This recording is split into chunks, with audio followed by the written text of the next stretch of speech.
எல்லாருக்கும் வணக்கம் நண்பா. இன்றைய காணொலி எது சம்பந்தப்பட்ட காணொலியாக இருக்குன்னு பார்த்தீங்கன்னா குறிப்பாக சொல்லப்போனால் இலங்கை முழுவதுமே இந்த பரவலாக இந்த பிரச்சனை நடைபெற்று கொண்டிருக்குது. இன்னும் சொல்லப்போனால் யாழ்ப்பாணத்தில் பல பல பிரதேசங்களில் இந்த பிரச்சனை மிக மோசமாக இந்த விபத்து அப்படின்றது நடைபெற்று கொண்டே இருக்குது.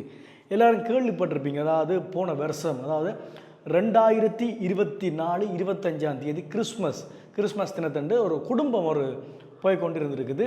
கிளிநொச்சியிலிருந்து இரணமடு நோக்கி அந்த ஒரு குடும்பம் கொண்டு போய் கொண்டிருக்குது. அதில் தகப்பன், தாய், 2 குழந்தைகள். அந்த 2 குழந்தைகள் யார் அப்படின்னு பார்த்தீங்கன்னா ஒரு குழந்தை 2 வயது குழந்தை, இன்னொரு குழந்தை 7 வயது நிரம்பிய ஒரு குழந்தை தான் ஒரு மோட்டர் சைக்கிளை பயணம் செய்து கொண்டு இருந்திருக்கிறார்கள். அந்த பயணம் செய்து கொண்டு இருக்க, அதாவது கிளிநொச்சியிலேருந்து இரணமடு நோக்கி பயணம் செய்து கொண்டு இருக்க, அதுக்கு பின்னால் வந்த டிப்பர் வாகனம் ஒன்று அந்த மோட்டர் சைக்கிளோட மோதி சம்பவ இடத்துலேயே இந்த 2 வயது குழந்தை இறந்துருக்கிறாங்க. 3 பேரும் தாய், தந்தை, எஞ்சி இருக்கிற 7 வயது குழந்தை யாழ் போதனா வைத்தியசாலை சிகிச்சை பெற்றுக்கொண்டு வந்திருந்தார்கள். இப்போ பார்த்தீங்க அப்படி சொன்னால் அந்த தாயும் அந்த சிகிச்சை பலனின்றி இறந்து விட்டார்.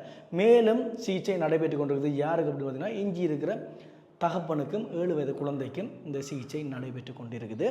குறிப்பாக சொல்லப்போனால் அந்த டிப்பர் வாகனத்தை ஓட்டி வந்த சாரதி மது போதையில் தான் பயணம் செய்திருக்கிறார் அந்த டிப்பர் வாகனத்தோட.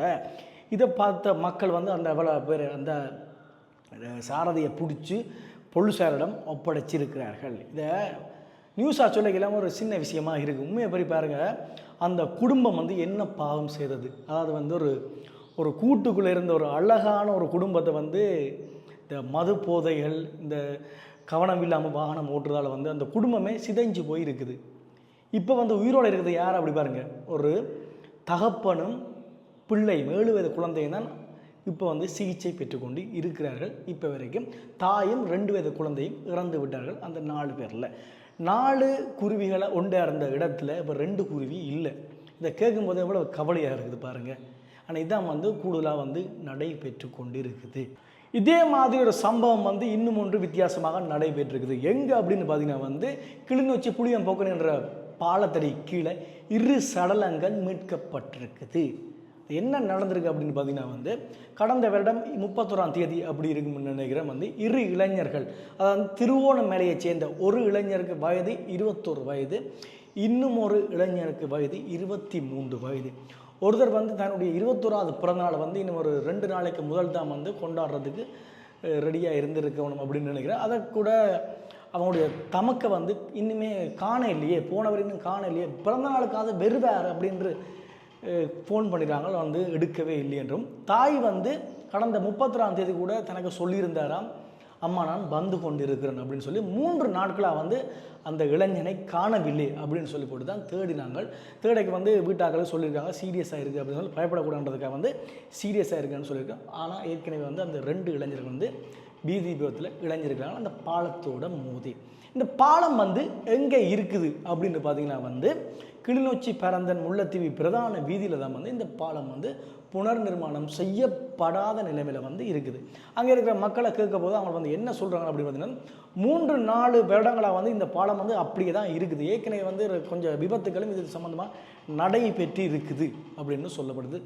கடற்தொழிலை நம்பி கிட்டத்தட்ட 9 பிள்ளையில் ஒரு கடைசி பிள்ளை தான் ஒருவர் 21 வயதுடைய ஒருவர் இறந்திருக்கிறார். அவருடைய நண்பருமான 23 வயதுடைய அவரும் இறந்திருக்கிறார்கள். உண்மையிலே பாருங்கள், கேட்குறதுக்கு இதை பார்க்குறதுக்கு உண்மையிலே எவ்வளோ ஒரு வேதனையான விஷயமாக இருக்குது அப்படின்னு பார்த்தீங்கன்னா, அங்கே பார்த்தீங்கன்னு சொன்னால் டிப்பர் மோதிர, இங்கே பார்த்தீங்கன்னு சொன்னால் பாலத்தில் இருக்கிற 2 பேர் இறந்திருக்கிறார்கள். ஒரு வருடத்தை இன்னொரு வருடம் கடக்கிறதுக்குள்ளே எத்தனை உயிர்களை நாங்கள் இழக்க வேண்டியிருக்குது. குறிப்பாக சொல்லப்போனால் இலங்கையை பொறுத்த வரைக்கும் ஒரு நாளைக்குள்ளே இப்போ வரைக்கும் 5-6 உயிர்கள் போயிருக்குது அப்படின்னு தான் சொல்ல முடியும். இந்த வீதி விபத்துக்களால் இப்படியான விபத்துகள் பார்த்திங்க அப்படின்னு சொன்னால் என்னத்துக்காக நடைபெறுது அப்படின்னு பார்த்தீங்கன்னா எல்லோருடைய அசமாண்ட போக்கும் இன்னும் சட்ட நடவடிக்கை மூலம் இன்னும் இருக்கணும். சும்மா சொல்லப்போனால் மது போதில் பயணம் செய்கிறது ஒரு சாதாரண விடயமாக போட்டுது. இன்னுமே சட்ட நடவடிக்கை மூலம் இருக்கணும். யோசிச்சு பாருங்கள், ஒருத்தர் காலமை விடிய வெளுக்கிட்டு பின்னேறம் போய் வேலையெல்லாம் முடிச்சு போட்டு பின்னேறமே அந்த குடும்பத்தை பார்க்கணும். அந்த குடும்பத்தை பார்க்குற நபருக்கு மது போதையில் செல்கிற ஒருத்தர் சாதாரணமாக இடித்து அந்த குடும்ப முடிச்சு போட்டு போயிடுவாங்க. அதுக்கு பிறகு அந்த குடும்பத்தின் வாழ்வாதாரத்துக்கு என்ன செய்யலாம், அவங்களுடைய மனநிலை எப்படி இருக்கும் என்றதை யோசிச்சு பாருங்கள். இதெல்லாம் பார்க்கவே இதெல்லாம் இடிக்கிறவங்க ஒருத்தருக்குமே தெரியாது. அந்த அவங்க குடும்பத்தில் நடந்தால் தான் வந்து இந்த ஒரு தாக்கம் இருக்கும் அப்படின்னு சொல்ல முடியும். ஏன் நான் அப்படி சொல்ல போனால் வந்து இன்னும் வந்து இந்த ஆக்சிடென்ட் வந்து மிக மோசமாக நடைபெற்று கொண்டிருக்குது. ஒரு யாழ்ப்பாணத்திலிருந்து வேறு இடங்களை சென்றால் திரும்பி வருவார்களா அப்படின்ற ஒரு அச்சத்தில் தான் வந்து எல்லாருமே போய் கொண்டிருக்கிறார்கள். சில வாகனங்கள் பார்த்திங்க அப்படின்னு சொன்னால் வந்து மிக வேகமாக போட்டிக்கு ஓடுறாங்க. அது இன்னுமே நடைபெற்று கொண்டு தான் இருக்குது. இந்த வாகனத்தை முந்தணும் போட்டிக்கு ஓடிக்கொண்டு தான் இருக்கிறார்கள். இதுக்கு வந்து இன்னுமே வந்து போலீஸார் வந்து சட்ட நடவடிக்கைகள் மூலம் இன்னும் வந்து நடவடிக்கை எடுத்தால் நல்லா இருக்குன்னு நினைக்கிறேன். இன்னும் குறிப்பாக சொல்லப்போனால் வந்து நான் சில பிரதேசங்களில் இடங்களில் கூட இரவு நேரங்களில் பார்த்திங்க அப்படின்னு சொன்னால் வந்து மோட்டர் சைக்கிள் லைட்டே இருந்தாலும் சிலதுகள் தெரியாமல் இருக்குது. என்னத்துக்கு அப்படின்னு பார்த்திங்கன்னா வந்து மேலே மின் குமுக்கள் எல்லாம் இருக்கும், எல்லாமே சுட்டு போயிருக்கு. யாருமே வந்து அதுக்கான நடவடிக்கை எடுக்கல. ஆரம்பத்தில் வந்து எலெக்ஷன் குமுக்கெல்லாம் அப்படிலாம் செய்வாங்க. எல்லா இடத்தையும் பார்த்திங்கன்னா சொன்னால் வந்து போஸ்ட்டுகள் எல்லாம் நட்டு மின் குமுக்கள் எல்லாம் இருக்குது. ஆனால் அதுக்கு பிறகு பார்த்திங்கன்னா மின் குமுக்களை சுட்டா பிறகு பராமரிக்கிறதுக்கு யாருக்குமே அந்த நடவடிக்கை எடுக்கல. அதை வந்து செய்த சொன்னால் வந்து இன்னும் வந்து இந்த விபத்துக்களை நெடுஞ்சாலையில் வந்து மின்குமுகளை போகிறதால வந்து விபத்துக்களை குறைக்கலாம் அப்படின்னு நினைக்கிறேன். அது மட்டும் இல்லாமல் குறிப்பாக சொல்லப்போனால் முக்கியமான இடங்களில் வந்து போலீஸார்கள் இருந்தால் கூட இந்த விபத்துக்களை குறிக்க முடியும் அப்படின்னு நினைக்கிறேன். இன்னும் சொல்லப்போனால் வந்து இப்படியான அதாவது வந்து மது போதையில் ஓடுறது, இன்னும் வந்து வேறு இதுகளை செய்கிறதுக்கு, இப்படியான விபத்துக்களை வந்து குறைக்கிறதுக்கு போலீஸார் வந்து இன்றைய கூட ஒரு ஆப்ஸ் ஒன்றை வெளியிட்டு இருக்காங்க. பொதுமக்களாகிய நீங்கள் உங்களுடைய உதவிகளை எங்களுக்கு தாங்க, அது சம்மந்தமாக உங்களுடைய முறைப்பாடுகளையும் எங்களுக்கு நீங்கள் இதில் வந்து பதியலாம் அப்படின்னு வந்து ஆப்ஸ் வந்து வெளியிட்டு இருக்காங்க. என்ன ஆப்ஸ் வந்து பார்த்திங்கன்னா வந்து டிராஃபிக் அப்படின்ற ஒரு ஆப்ஸ் வந்து பதிவிட்டுருக்கிறாங்க. அந்த ஆப்ஸ் மூலம் வந்து உங்களோட இடத்துலையோ உங்களுக்கு வேறு இடங்களையோ வந்து குற்றச் செயல்கள், விபத்து சம்மந்தமான குற்றச் செயல்கள் நடந்து வந்து நீங்கள் வந்து அதில் வந்து முறைப்பாடுகளை மேற்கொள்ளலாம் அப்படின்னு தான் சொல்லியிருக்கிறாங்க.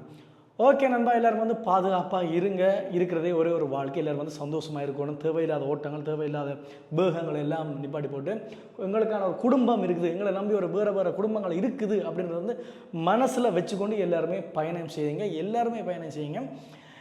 எதிரில் வர்றவன் தான் பிளவிடுவான் இல்லாமல் நாங்களும் அதுக்கு தக்க மாதிரி பிளவிடாமல் ஓடிக்கொண்டிருந்தால் நல்லா இருக்கும்னு நினைக்கிறேன். இன்னும் ஒரு காணொலியோட உங்களை எல்லாரையும் சந்திக்கும் வரை உங்களிடமிருந்து விடைபெற்று செல்கிறேன். என்றும் உங்கள் ஆதி. வணக்கம் நண்பா.